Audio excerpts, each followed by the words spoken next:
Hi there, welcome to Dead End Street. I'm Al. We are continuing our Albums of the Year series. We've hit upon a year that is a big one for me. It's 1972. Although I was not alive yet for that year, that is one of my personal favorite years in music. So let's jump right in. Number 25 is going to be the self-titled record by Manasses. So after recording two semi-successful solo records, after the abrupt implosion of Crosby, Stills, Nash and Young, Stephen Stills decided to form a new band. So he recruited Chris Hillman from the Byrds and Dallas Taylor, who was the drummer for CSNY, and a lot of others to record a rootsy double album of like classic rock and country and folk and a dash of soul and even Latin rhythms at times. Stills was incredibly manic apparently during the sessions. Sometimes having band members work the days on end without a break. Um, for me, I think my two favorite tracks in the record are probably "It Doesn't Matter" and "Right Now." Number 24 is going to be "Everybody's in Showbiz" by the Kinks. Now, this record is a half studio record, half live record. So we're only going to be talking about the studio portion of the record, obviously. This was a transitional record for the Kinks, freshly out of their venture toward country and not yet hitting their concept record era. Um, this record is a little bit scatterbrained, but still has some great songs. Sitting in My Hotel Room is a nice introspective Ray Davies ballad. Hot Potatoes sounds sort of like an answer to T-Rex's Hot Love, which kind of out around the same time. And of course, the Kinks classic, Everybody's in Showbiz, which is worth the price of admission alone, one of Ray's all-time bests. Number 23 is going to be, hopefully I pronounce it right this time, Ige Bamyasi by the German-based group Cann. I fully understand that Cann is not for everyone, but how can you not dig this rhythm section? It's insanity. Um, songs, the song Swan Song is a mellow jam that just simmers. Vitamin C is the tightest groove humanly possible.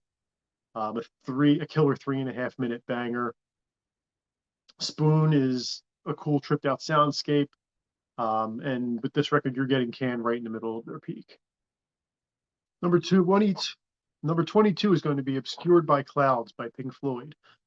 So on this record, which was recorded to be a soundtrack to a French film, Floyd gets ever so close to that classic sound that they would cultivate in 1973 with, of course, Dark Side of the Moon. What's the Deal is probably my favorite song on the album. There's some really great guitar work on here by David Gilmour. Number 21 is going to be Foxtrot by Genesis. Although I think this is a bit weaker of a record than the previous album, Nursery Crime, the 23-minute epic Supper's Ready is just a prog rock masterpiece. I generally don't like things that long, but guitarist Steve Hackett does a lot of really interesting things, and Peter Gabriel really shows off his vocal range. And Phil Collins gets to show how much of a powerhouse drummer he is, but really carries a lot of the weight of the record, although the rest of the record has some good tracks also.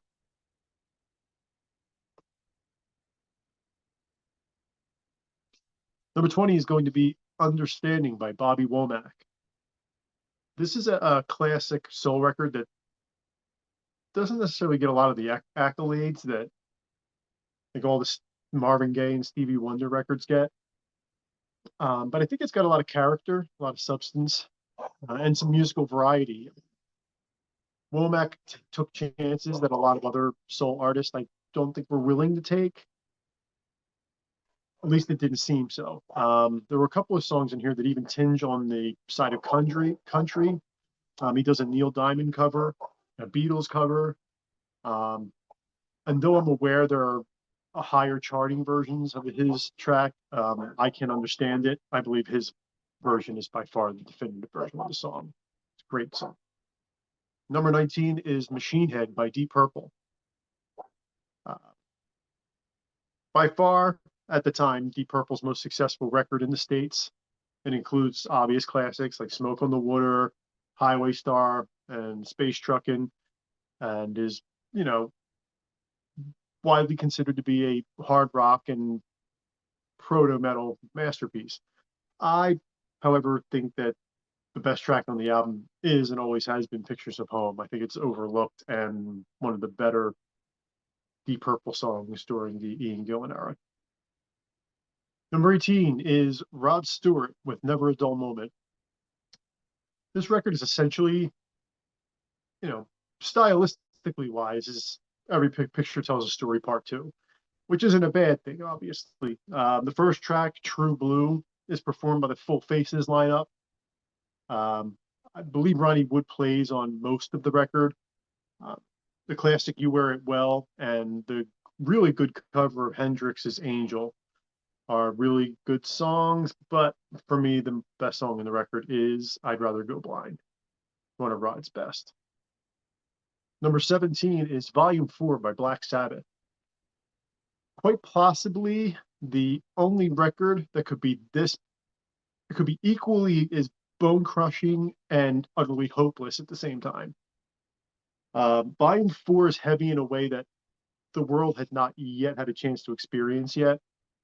And fueled by insane amounts of powder and hallucinogens, they somehow were able to focus to come up with enough songs like Tomorrow's Dream and Under the Sun, Snowblind, and the heartbreaking ballad Changes. They just don't make hard rock like this anymore. They try, but they just don't. Number 16 is Fresh Raspberries by the Raspberries.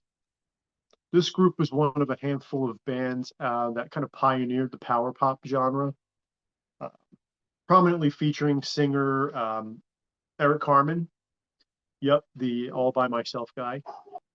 In a time of 11-minute songs, the Raspberries wrote great little three-minute pop songs that were kind of in the spirit of the early Beatles and Small Faces and the Hollies.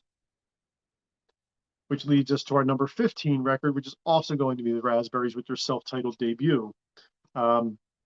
This record contains their biggest hit, which was the single All the Way. It also had Don't Want to Say Goodbye and the album closer, which was called I Can Remember, with a commanding vocal performance by Eric Carmen and a very interesting arrangement in that song. This is a great power pop group, and if you're interested in that kind of music and you've never heard of them, really go back and check those records out. Number 14 is St. Dominic's Preview by Van Morrison. So we all know Van is one of the most recognizable voices in all of music. His blend of Irish folk music and jazz and soul and rock is unique only to Van Morrison. St. Dominic's is near the top of many an album ranking for Van Morrison. It should be. Classics on this record are like Gypsy, Jackie Wilson Said, and listen to the line which may have his greatest vocal performance put to tape. Number 13 is What Color Is Love by Terry Collier. It's hard to tell just how well known Terry Collier is these days. It seems the internet has kind of helped the world catch on a little bit. I became aware of this record as a kid. My dad played it a lot. He had another record of his that I borrowed permanently. It's a very unique blend of jazz and folk and psychedelia. It's a very unique album. The rich texture of Terry's voice, the arrangements, the colorful and thoughtful lyrics, somewhat kind of overshadow how great of a guitarist he was. The title track is just stunningly beautiful. Just As Long As We're in Love sounds like it was written and recorded here in Philly, even though it was recorded in Chicago. It has an excellent arrangement. And finally, the incredible Dancing Girl. Just a hauntingly beautiful guitar performance. and a very moving lyrical story and a vocal performance for the ages. I mean, just wow, what an amazing voice. Number 12 is Free at Last by Free. So this record was recorded after they broke up briefly for about 6 months. Um, from what I understand, the intent of this record was to kind of save their friend and guitarist Paul Kossoff from the throes of addiction, to keep him occupied and kind of bring him out of his spiritual funk, I guess. Free at Last is not Free's most focused record, but it does contain some noteworthy Fraser Rogers compositions. A Little Bit of Love really should have been a massive hit. I do believe it was released as a single, but for some reason, I mean, even though it had all the characteristics of a hit for 1972, it just didn't take off and it didn't materialize. Catch a Train and Child are both also standouts in the Free catalog. Number 11 is Exile on Main Street by the Rolling Stones. Up there in the annals of rock history, with possibly the only other exception being Raw Power by the Stooges. This has the reputation of being one of the most decadent records ever put to tape. You can literally smell it when the needle hits the groove. This was recorded while they were tax exiles, while hiding out in the south of France in a rented mansion. The album has some of the, some great rockers like Rocks Off, Happy, All Down the Line, along with some more, emotional tracks like Sweet Virginia. Tumbling Dice might be the most Rolling Stone song. I don't really ever get tired of that one. I love that track. Ventilator Blues is a really nasty number. And of course, Shine a Light, which is the Stones at their gospel-y best. That song has been ripped off more times than I can count, especially during the hair metal era, regrettably. Could the record be shorter? Sure, maybe, but the highs on Exile more than carry the weaker material to the finish line. Number 10 is Transformer by Lou Reed. So Lou gets a big career boost here by big fan David Bowie.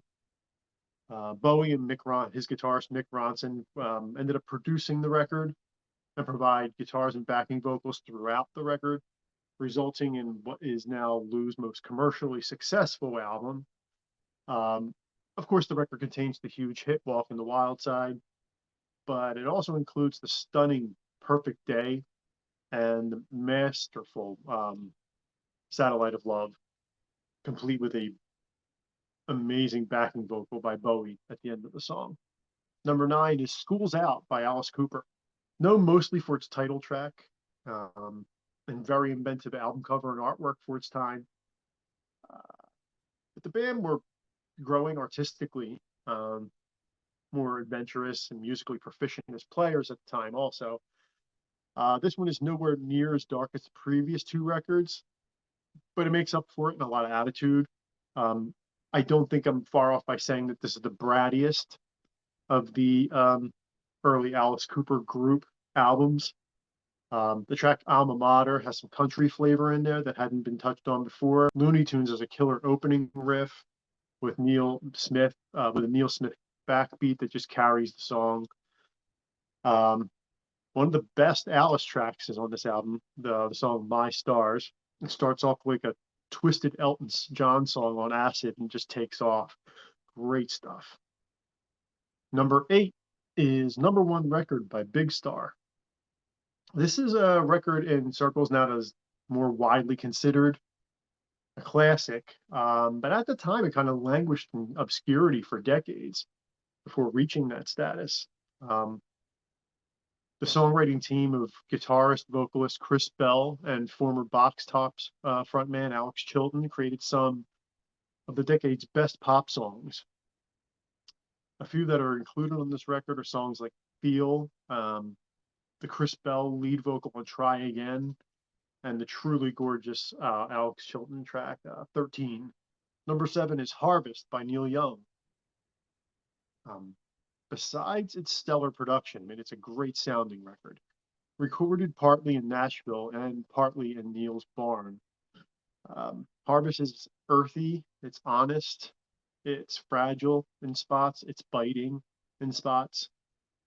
Yep, and it's the album that has Heart of Gold and Old Man. Those are great songs. Um, but the Moody Alabama, which has that great riff at the beginning, along with backing vocals by David Crosby and Stephen Stills, the epic closer words, and of course my personal favorite on the record, possibly my favorite Neil Young song. I'd have to go look at that, but I think A Man Needs a Maid, one that was recorded with the London Symphony Orchestra, is very personal, but at the same time very bombastic. This whole record just delivers in that kind of same way. Number 6 is All the Young Dudes by Mott the Hoople. So Mott hits the big time with this one, with a little bit of assistance by, of course, Mr. Bowie on production duties, and lending them a certain little song. It's their most known record in the U.S., and that's a shame because they were fucking ace. I mean, they were a great band. Mama's Little Jewel, Sucker, and Sea Diver are all absolute classics of the era, and that title track ain't too bad either. Number 5 is Slade by Slade. In the States, this band is pretty much known as being the band that originally did Come On Feel the Noise first, which is infuriating to me. In the UK, they had numerous top 10 hits, top 40 hits. They were a great glam rock band at the time, and they helped define the era every bit as much as Bowie, Bolan, or Mott. Noddy Holder should be up there with Rod or Steve Marriott as one of the most phenomenal rock voices of the time. That 80s band butchered their 2 songs. I'm sorry, they were just terrible. It was criminal. If you listen to their music, though, you can hear the influence they had on bands like AC/DC or Kiss, or even Oasis or Space Hog, bands from the 90s. Many others. Goodbye to Jane is a classic Slade track. Look at Last Night, another one. Won't Let It Happen Again is just killer. And a great vocal performance by Noddy Holder. I Don't Mind Rocks. Just a classic album. And just a spoiler alert, I mean, Slade's going to feature prominently throughout the rest of these 70s years. It's just a matter of how high on there they'll be. And breaking up this little glam rock party here in the middle, here's number 4 with Nick Drake and Pink Moon. So after 2 superb but commercially unsuccessful records, Nick Drake goes in the studio with basically only his guitar and his voice, and comes out with a hauntingly beautiful set of songs. The guitar playing on this album is completely unique to anything that had come before it. The melancholic melodies are delivered in an equally unique singing voice. Upon release, the record was also a commercial failure, sending Nick into like a deep depression. He was incapable of understanding why this music that everyone was telling him was so good and just around him just wasn't reaching people. Nick Drake died at 26 years old, basically unknown and living with his parents. His music has steadily grown in stature over the decades, influencing hundreds of artists and bands, probably more than that, those who have not become successful.